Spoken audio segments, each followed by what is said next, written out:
In this video, I will show you how to read a CSV file in PySpark. First, we need to create a Spark session. Let's import Spark session from PySpark.sql import Spark session, and we will create this Spark session first to read our CSV file. Let's execute our code. Now I'll make one variable Spark, and I will create this Spark session and save in this object. So I will call our class Spark session that we have imported here dot builder dot get or create. So we have created our Spark session and saved it in the object Spark, and we can also check if I write Spark, you will see the details here. So this is our Spark session in memory, Spark context. We have Spark UI version, master, app name, and so on. Now we are going to read a CSV file. I'll show you the CSV file first. So on my desktop, I have a CSV file iris.csv. I'll open this and I'll show you the content first. So this is my CSV file. It has the information of sepal of the iris flower, sepal length, sepal width, petal width, and species. We are going to rate this in PySpark. I'll close this. Now to rate this, first I will copy the location. So I will right click here. I'll go to properties, and from here I will copy the location. So this is my location. I will copy this. Now I'll go back to Jupyter Notebook.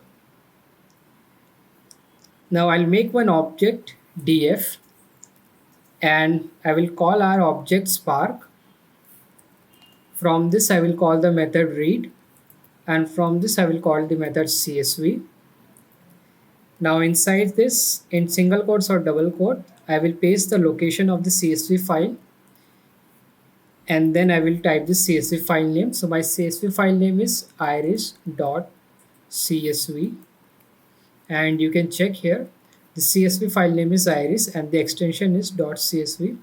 Then you have to make sure that instead of one slash you have to put two slash everywhere. So I'll just make it two.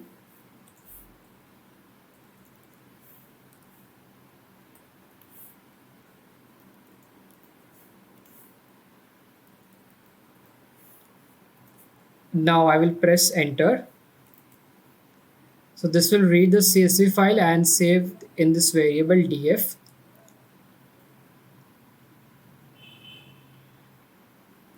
Now it has successfully read the CSV file. We can look at the top rows of our CSV file using the method show. I will write df.show,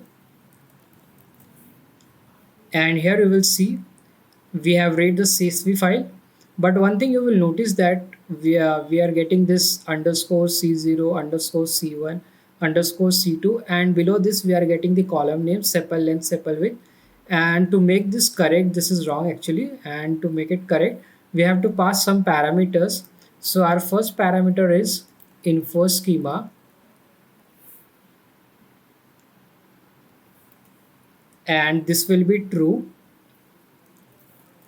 The second parameter is header, and this will be also true. Now I'll run this code again. Now I'll print our CSV file again. Now you can see that we got a very neat and clean data frame here. So we have column names such as sepal length, sepal width, petal width, and species. So we have all the column names, and by default it will show you top 20 rows, but you can change the number here. For example, you just want to see top 5 rows, so you can do this df.show, and in the bracket you will put the number of rows you want to see. For example, we want to see 5 rows, so I will put 5 here. And here in the output you can see we got 5 rows here, 1 2 3 4 and 5. We can also look at the schema, that is we want to check the column types. For example, we want to know the sepal length, the sepal width, petal width, and species. What are the types of these columns? For that we will use the methods print schema. So I will call our data frame df, and then I will call the method print schema. Here in the output you can see we are given the information of our column type. For example, our column sepal length is of double, sepal width double, petal length double, petal width double, and species is a string. String because it is a character. Then we can also use some other methods on our data frame. For example, we want to just look at this first column. So we will write select df dot select, and we want to see the first column only, that is sepal length. So I will write sepal underscore length, that is the column name, dot show. And here in the output you can see we got the column sepal length here, and as I've told you, by default it will show you top 20 rows, but you can change the number here.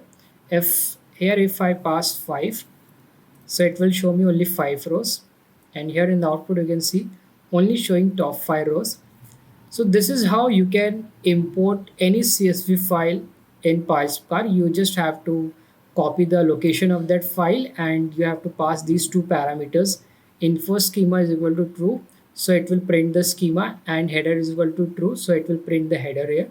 So this is how you can import a CSV file in PySpark. If you like my video, please subscribe to my channel. Thank you for watching.